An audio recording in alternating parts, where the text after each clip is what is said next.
Now we're going to learn how developers actually start building websites. Before a website ever appears on the internet, it usually begins on a developer's own computer. This process is called coding a web page locally. A local environment means we create and edit website code directly on our own computers. The website is stored on our computer and only we can see it. This is a really useful workflow because it allows developers to test things safely.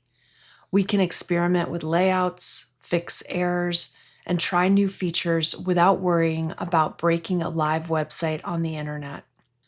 Most professional developers follow this exact workflow. They build and test websites locally first. Then, when the site is ready, they upload the files to a server where the website is hosted so other people can access it online. Before we start building websites, we need to set up a very simple development environment on our own computers. A development environment is just a set of tools that we use to create and manage our website. These tools allow us to write code, organize our project files, preview web pages in a browser, and update our work easily as we build.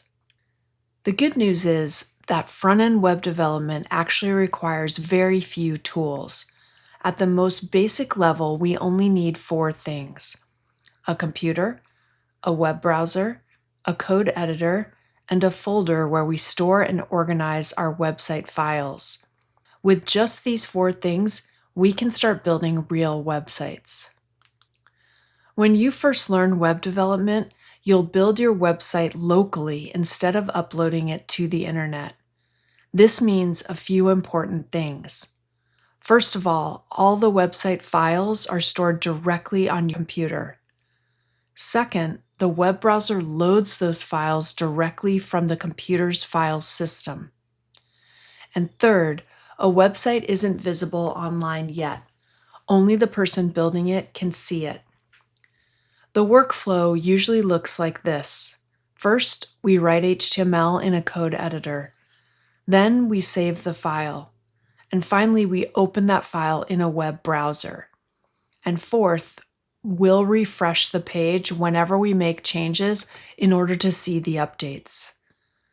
Browsers like Chrome, Firefox, Safari, and Edge can open HTML files directly from your computer, which makes it very easy to preview your work. In order to write code efficiently, developers use something called a code editor. A code editor is software specifically designed for writing and editing programming code. Technically, you could write HTML in a very basic text program, but code editors make development much easier and faster. There are many popular code editors out there. In this course, we're going to be looking at Phoenix Code Editor. You can use any code editor, and once you are inside the application, they all work in a pretty much similar fashion. Code editors provide helpful tools such as syntax highlighting, which colors different part of your code, automatic formatting, which helps keep your code organized, error detection, which helps identify mistakes, file management for organizing project files, and extensions that add powerful development tools. All of these features help developers write cleaner code and catch problems more quickly. Now we'll be downloading Phoenix Code Editor, which is a free, open source code editor designed for web development. You're going to want to visit phcode.io so that you can get your free copy of this code editor. Let's go ahead and take a look. Once you've navigated to phcode.io, it should automatically detect your operating system and give you the option to download the install file. You're going to want to do this according to the recommendations or specifications of your own home computer machine.